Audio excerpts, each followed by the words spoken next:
Long ago, the four nations lived together in harmony. Then, everything changed when the Fire Nation attacked. So episode 2 begins with Katara's bleak-sounding intro about the war and the Avatar's disappearance. But as it continues, we see that it has now changed from this dark, bleak outlook on the war into a more hopeful-sounding one about how after finding the Avatar in the ice, she now believes that Aang can one day save the world. Uh-oh. Now this episode begins where the last one left off, with Aang of course setting off the signal flare that alerted Zuko to the existence of Aang and Katara's tribe. We then see that as Aang and Katara return to the camp, Sokka now believes that he alerted them on purpose and is actually working in cahoots with them. It's my fault. Aha! The traitor confesses! The foreigner is banished from our village.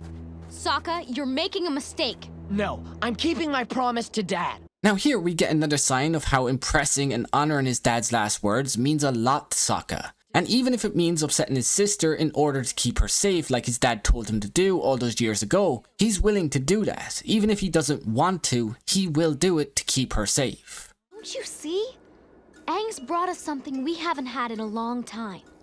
Fun. Fun? We can't fight firebenders with fun. Now I want to highlight this scene real quick because I like how Katara points out that he's given the fun back to this village, which Sokka then quickly claims that you can't use fun to fight the firebenders. But what's incredibly interesting to me is that's exactly how Aang actually fights and saves the world from the firebenders, using his abilities in a childish and fun way, almost as if he's ending the war by returning fun and playful humour to the world. Sure, I might be overreaching just a bit here, but that's how I actually see it. A fun, playful end to a century-long war.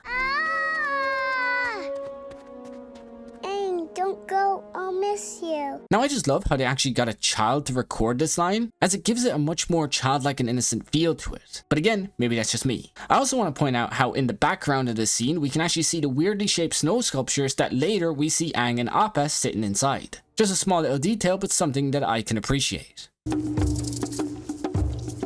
Now here we see Sokka preparing to go to war against the Fire Nation, and while he looks quite cool in that gear and war paint, it's never actually seen used by anyone other than himself, which I don't really know what to make of that, and maybe it just shows that this is his childish outlook on what he thinks a warrior is supposed to look like.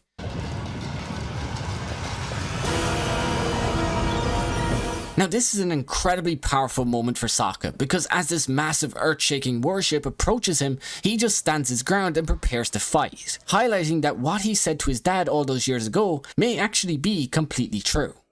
You're not old enough to go to war, Sokka, you know that. I'm strong, I'm brave, I can fight.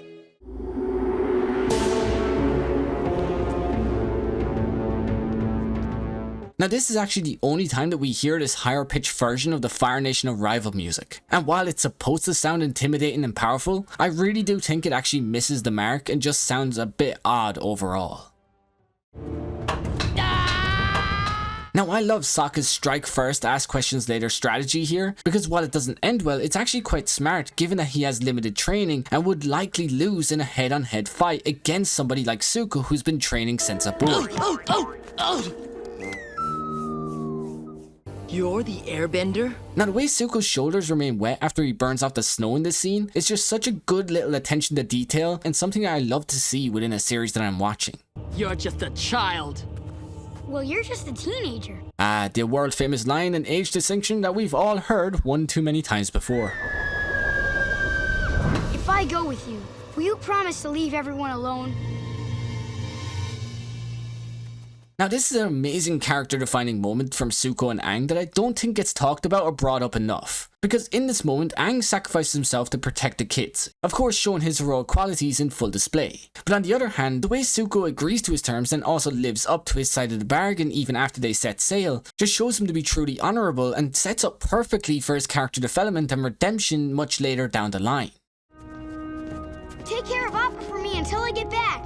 Now I know Aang likely just meant feed Appa for him while he's gone, but I've always liked the idea that he was secretly telling them to follow him using Appa in this moment. Just, you know, not saying it in so many words. Katara, Why can't you realize that he's on our side? I know you don't like Aang, but we owe him. Katara! Are you gonna talk all day or are you coming with me?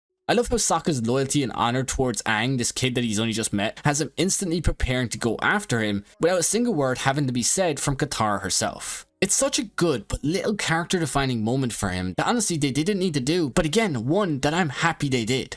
What do you two think you're doing? You'll need these. Leave it to the grannies to always back the kids no matter the risks and the stupid decisions that they may be making. There's no way we're gonna catch a warship with a canoe. Appa! So is he just waiting for his cue to show up, or did he just arrive? I guess you've never fought an airbender before. I bet I could take you both with my hands tied behind my back. I like how Aang points out their inexperience with dealing with airbenders before he then displays his first use of bending in a not so standard looking way. What was it that kid said? Yeehaw, hup hup, wahoo, yip yip. I love how it's the guy who never believed Appa could fly is the first to actually get him to fly in the entire series. Well, that is the second person if you include the flashback nightmare from episode 1.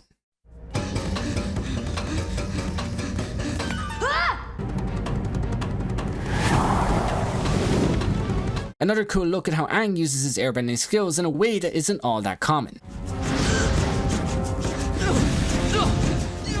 This right here is extremely cool and highlights how the airbending fighting style is greatly inspired by the Bugashang martial arts, which of course is known for their circular movements and evasive maneuvers.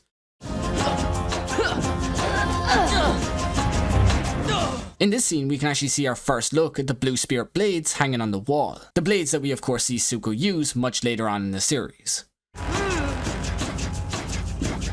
Now I love the use of airbending paired with the mattress attack to take out Zuko in this moment, because it's so creative and unexpected. Plus, it just sounds incredibly powerful for a mattress attack.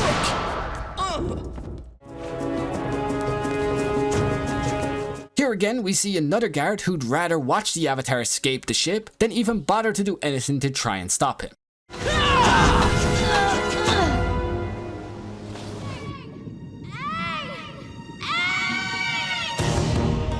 I'm not completely sure how he heard Katara here, but who cares? This scene is insanely cool and gets me hyped every goddamn time that I see it.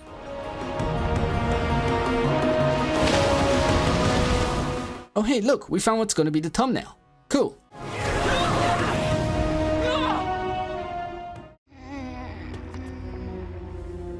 Again, just like episode 1, we can see that the Avatar state takes a lot out of Aang and is something that he's going to have to get better at before using it much more in the future. Hey, Sokka. Thanks for coming. Did you know that this scene is actually the same as this one? Hi, Aang. Thanks for coming. Ever notice how all these guards look the exact same? Do you think they're related in some way? I love the coordinated attack in the scene because it kind of highlights how Zuko might have learned this ability from Iroh himself.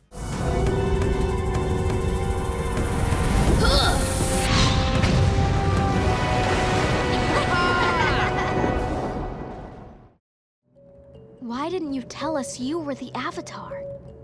Because I never wanted to be. Now this scene is so important for us to understand the pressure and the lack of choice that is given to Aang and even all the other avatars, and perfectly presents this side of him that isn't happy-go-lucky and playful all the time. It shows us that he and this series is actually a lot deeper than the first 2 episodes would have had you believe. And if you remember, episode 3 only makes this more apparent with the reveals of that episode. Alright, but before I learn waterbending, we have some serious business to attend to. Here, here, and here. Here, we'll ride the hopping llamas. Then way over here, we'll surf on the backs of giant koi fish. Then back over here, we'll ride the hog monkeys. They don't like people riding them, but that's what makes it fun. And with that, this fun adventure to train Aang and save the world from a century-long war really, truly begins. Now, like I said last week, expect all future analysis episodes to drop weekly going forward, because I'm actually really enjoying making them as of right now. And like I also said before, if that changes or I can't make a weekly release in the future, you'll find out in the community post tab on the channel. So be sure to check that out and consider subscribing so as to not miss any episodes in the future. But now with all of that said, tell me your thoughts on the episode so far down below in the comments, and have a great day or night wherever you are, and peace.